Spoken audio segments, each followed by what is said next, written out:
It was just another ordinary day for Nina, cleaning rooms in a downtown Chicago hotel, until a single phone call in Dutch changed everything. What happened next would shatter every expectation and launch her into a life she never dreamed possible. This is the incredible true story of a hotel maid who became a tech star overnight. Don't miss it. Please, before you start watching this story, support us by giving this video a thumbs up, subscribe to our channel, and tell us where you're watching from.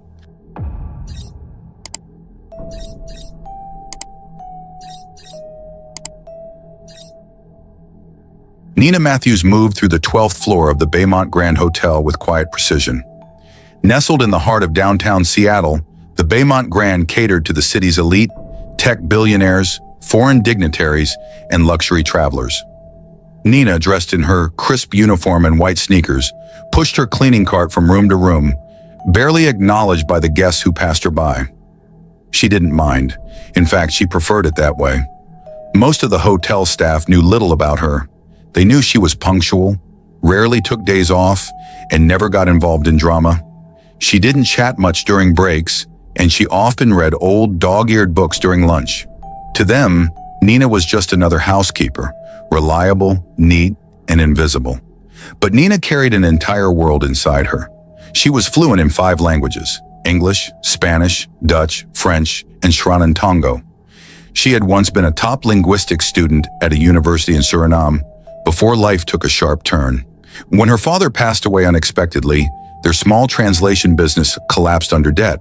Her mother fell ill shortly after, and Nina had no choice but to drop out, leave everything behind, and move to America with her younger brother, Caleb. In the US, dreams had to make room for survival. Seattle wasn't the kindest place for immigrants with no degrees and no connections. Nina tried everything: babysitting, restaurant kitchens, retail, but eventually landed the housekeeping job at the Baymont Grand. It paid just enough to cover rent in their tiny apartment and keep Caleb in community college. That was all that mattered. On this particular Thursday morning, the air in Seattle was damp and gray, the way it often was in early spring. Nina had just started her shift and was assigned to clean the executive penthouse suites, rooms reserved for the wealthiest guests. She took pride in these assignments. Everything had to be spotless. Remote controls had to be aligned perfectly on the nightstands. Toiletries had to face the same direction. The pillows had to be fluffed just right. Nina always double-checked her work. It was the only part of her life she felt fully in control of. She entered Suite 2401, which had been vacated earlier that morning. The room smelled faintly of cologne and espresso. As she stripped the bed and began sorting the fresh linen, her phone vibrated in her apron pocket. Nina frowned. She never got calls during work. She checked the screen. Tante Miriam, Paramaribo. Her heart skipped. Her aunt rarely called. Something must be wrong. She stepped onto the balcony and answered quickly, switching instinctively into Dutch. "Hallo Tante, what is er aan de hand?" she said softly, her words laced with concern. What Nina didn't realize was that the penthouse next door had its balcony door wide open, and the man sipping coffee in the adjoining suite had just overheard her. A man who wasn't just any guest. A man who happened to understand every word she said. A man who would soon ask to meet her. Martin Callahan wasn't your average hotel guest. At 52, he was the founder and CEO of Callahan Innovations, a multinational tech firm based in Austin, Texas. Known for his discreet presence and brilliant mind, Martin was in Seattle for a quiet business retreat, a short break from boardrooms and quarterly reports. His assistant had booked the suite next to Nina's cleaning route, Suite 2402, and he had just stepped onto the balcony with a cup of black coffee in hand. The weather was cool, and the sky had that signature Seattle gray, just the kind of mood Martin liked when he needed to think. He was scrolling through updates on a pending acquisition deal when something caught his attention. A voice, not just any voice, a soft, melodic one, speaking fluent Dutch. He turned slightly and looked toward the divider separating his balcony from the next one. Just a few feet away, standing in a housekeeper's uniform with a phone pressed to her ear, was a young black woman speaking Dutch with effortless clarity and speed. Martin's eyebrows lifted. He had spent 4 years in the Netherlands during his early 20s, studying abroad at the Delft University of Technology. His Dutch was still sharp, and especially for an American, and it wasn't often he heard it spoken in the US, let alone in a hotel by a housekeeper. The woman's tone sounded urgent, laced with concern. She kept her voice low, but Martin caught phrases. Je moet de dokter bellen. You need to call the doctor. Caleb moet niet alleen zijn. Caleb shouldn't be alone. He wasn't trying to eavesdrop, but his curiosity grew. What was her story? How did she come to speak Dutch so fluently? Was she from the Netherlands? Suriname? Moments later, the woman ended her call and slipped back inside the suite, unaware that anyone had been listening. Martin stood there, a little stunned. It wasn't just the language, it was the way she carried herself. Calm, intelligent, composed. She didn't sound like someone whose life revolved around scrubbing hotel bathrooms. He couldn't explain why, but something about her struck a chord. Later that morning, while reviewing paperwork in his suite, he couldn't get the moment out of his mind. Finally, he buzzed the front desk. "This is Mr. Callahan in suite 2402, he said. "Could you tell me who's assigned to clean the neighboring suite?" There was a pause. "That would be Nina Matthews, sir." "Nina," he repeated. "Would it be possible to have her stop by my suite when she's done with her current cleaning? I just have a housekeeping question." The receptionist sounded confused but obliging. "Of course, Mr. Callahan. I'll let her know." Martin hung up and sat back. He didn't know what he expected from the meeting. Maybe nothing. But something about the way she'd spoken, so fluent, so thoughtful, told him she wasn't just a hotel maid, and he was about to find out just how right he was. Nina was wiping down the marble counter in the master bathroom of Suite 2401 when the call came through her hotel-issued walkie-talkie. "Matthews, front desk here. Mr. Callahan in 2402 has requested to speak with you. Can you stop by his suite when you're finished?" Nina blinked. "Me? Did he say what it was about?" "Just said it was a housekeeping question." Her chest tightened a bit. Guests rarely asked to see her personally. Usually, if there was a complaint or request, it went through the front desk or a supervisor. She quickly scanned the room. Everything was immaculate. Still, doubt crept in. She wiped her hands on her apron and finished her checklist before hesitantly pushing her cart to the next door over. "Suite 2402. She knocked gently, her stomach fluttering. Maybe she left something behind. Maybe a guest saw her on the balcony and thought she was slacking. She took a steadying breath as the door opened. A tall man in a charcoal sweater and slacks stood there, salt and pepper hair, clean-shaven, with the kind of composed presence that made her straighten up automatically. "You're Nina, right?" he asked, his voice calm, almost friendly. "Yes, sir," she replied, trying to stay professional. "Is everything all right with the room?" He smiled and opened the door wider. "Everything's perfect. I actually overheard you on the balcony earlier. You were speaking Dutch." Nina froze, eyes widening slightly. "Oh, I'm so sorry. I didn't mean to disturb." "No, not at all," he said quickly. "I was just surprised. Most Americans don't even recognize Dutch when they hear it, let alone speak it fluently." She shifted awkwardly, unsure if she was being reprimanded or praised. "I grew up in Suriname. Dutch is one of our official languages." His expression brightened. "That makes sense. I studied in the Netherlands years ago, Delft. I don't meet many people here who speak the language. Your accent is very natural." "Thank you," she said quietly, unsure where this was going. "I'm Martin Callahan," he added, extending a hand. Her eyebrows rose. Callahan? As in Callahan Innovations? The name wasn't unfamiliar. She had read about him once in a business magazine left behind in a hotel lobby. She shook his hand cautiously. "I hope you don't mind me asking," Martin continued, "but why are you working here? I mean, someone with your linguistic ability, surely there are other opportunities." The question stung more than it should have. Nina managed a polite smile. "Sometimes life doesn't follow the path we expect, sir." Martin nodded slowly. "Fair enough. I respect that." There was a long pause before he said, "Would you be interested in joining me for coffee later this afternoon?" "Just a chat, off the record, no pressure." Nina hesitated. Was this a trap? A test? But something about his tone, genuine, curious, respectful, told her it wasn't what she feared. Sure, she said softly. I get off at 4. Great, Martin said, smiling warmly. Lobby cafe at 4:15? And with that, Nina left the suite, her thoughts racing. She had no idea what the man really wanted, but for the first time in a long time, she was curious too. Nina stood in front of the lobby cafe's mirror, adjusting her hair. She had changed out of her uniform into a simple navy blouse and jeans, nothing flashy, but enough to feel like herself. Still, her nerves were tangled like wires. She had never sat across from someone like Martin Callahan outside of cleaning his room. At 4:12 p.m., she walked through the cafe doors, where Martin was already waiting with 2 steaming cups and a polite smile. You're early, she said, trying not to sound breathless. I always am, he replied, rising to pull out her chair. Figured you might be too. She sat, grateful for the kindness. Thank you. I got you a chai latte, he said. If that's okay, you just seem like a chai person. Nina chuckled, surprised. That's exactly right. Martin studied her for a second. So, tell me about Suriname. And just like that, she opened up. Slowly at first, unsure how much to share. But Martin listened, really listened. He asked thoughtful questions. Not the surface-level kind that made her feel like a novelty, but ones that showed curiosity and respect. She told him about her father, who had been a government translator and ran a small language school.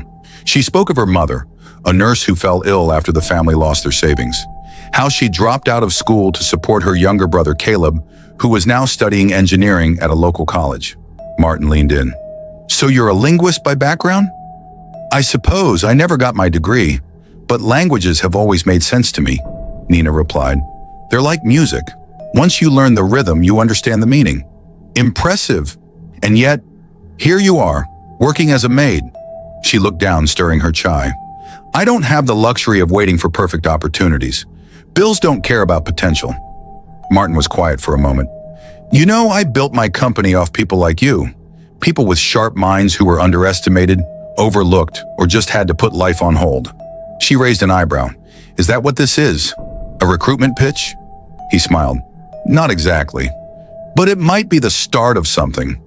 He reached into his briefcase and pulled out a slim leather folder. This is a business card and a preliminary invitation. I'm working on a confidential project, an app for global translation services. Real-time, culturally accurate, dialect-aware. We're hiring testers, consultants, and cultural researchers. It's early days, but it pays well. I'd like you to consider joining the team. You'd start part-time, remotely. Nina blinked. You just met me. Martin shrugged. And yet I already trust you more than half the resumes I get handed every day. She stared at the folder, unsure if it was a dream or a trap. I'm not promising a miracle, Martin said. But if you're ready to stop surviving and start choosing, I think you should say yes. Nina took a deep breath. This wasn't what she expected when she answered her aunt's call that morning. But maybe, just maybe, her life had turned a corner. Nina stared at the folder Martin had given her, still unsure whether to believe it was real. She spent that night tossing and turning in her tiny studio apartment just 10 blocks from the hotel. The offer was generous, more than she'd ever made, even in the best jobs back in Suriname. But 1,000 fears crowded her mind. What if it was charity? What if she failed? What if it really was too good to be true? The next morning, she slipped the folder into her backpack and headed to work as usual. She clocked in at 7 a.m., pushed her cart up to the 24th floor, and got to work. But her mind wasn't on her tasks. Every hallway felt different now. Every guest, every towel folded, every floor vacuumed was a reminder of where she was and where she could be. Around 10:30, she paused by a supply closet and pulled out her phone. Her brother Caleb had texted, "Interview went well. They offered me a part-time internship. Still nervous, though. Love you." Nina smiled. Caleb had no idea what was unfolding on her end, but that message was the push she needed. During her break, she called the number on Martin's card. His assistant answered. "Callahan Innovations, this is Dana." "Hi, this is Nina Matthews. Mr. Callahan asked me to call about a position?" There was a pause, then warmth in Dana's voice. "Oh yes, he mentioned you. He said if you called, To tell you to come by our satellite office today after your shift. Wait, today? If you're available, it's informal. Just a meet and greet with the research team. Nina hesitated. Her shift ended at 4 o'clock. She had no business clothes, no resume, and no idea what she was walking into. But she said, "I'll be there." By 4:45, she was standing in front of a sleek glass building downtown, backpack slung over her shoulder, heart pounding. The receptionist directed her to the 12th floor, where a clean-cut man in his late 30s met her with a wide smile. "Hi, you must be Nina. I'm Trey, project manager for Verba, she asked. "Our code name for the app, Latin for words."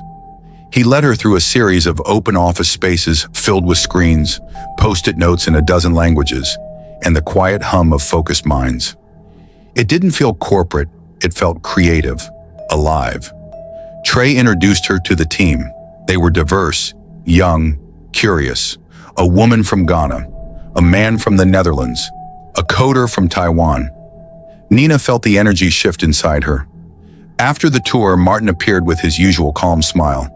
"So," he asked, "how does it feel to be in a place where language is power?" Nina looked around, then back at him. "It feels like home." And just like that, her new journey began. Not as a maid with a secret skill, but as a rising star in a world that had finally noticed her light. 2 weeks passed, and Nina found herself juggling both worlds. By day, she was still cleaning hotel suites and scrubbing bathroom floors.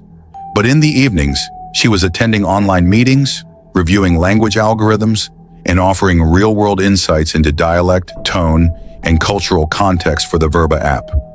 It was exhausting, but exhilarating.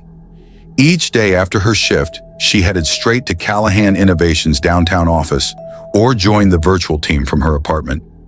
Nina's knowledge of Dutch, Sranantongo, and regional expressions proved invaluable to the team, and slowly, her confidence began to bloom. One Thursday evening, as she was reviewing a module on voice tone differentiation, Trey slid a box of takeout her way. "You haven't eaten." "Again," he teased.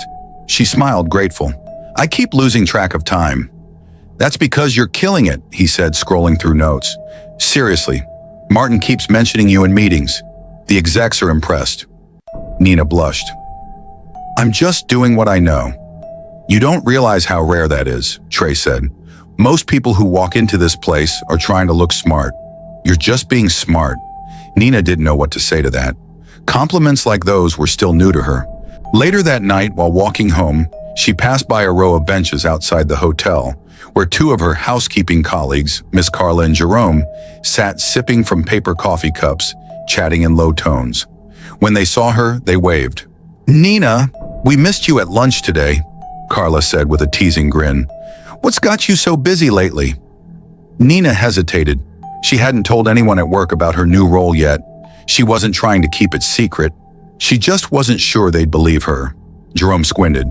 "You've been glowing lately. Something you want to share?" Nina laughed. "It's nothing. Just a little side project I'm helping with." Carla raised an eyebrow. "Well, if your side project starts handing out bonuses, remember your friends, huh?" They all chuckled, but Nina could feel something shift. The people who once only saw her as the quiet one from the 24th floor were starting to notice her transformation, even if they didn't know why. That weekend, while Nina was helping revise the app's Caribbean Creole database, Martin dropped into the virtual meeting briefly. "Quick announcement," he said with a smirk.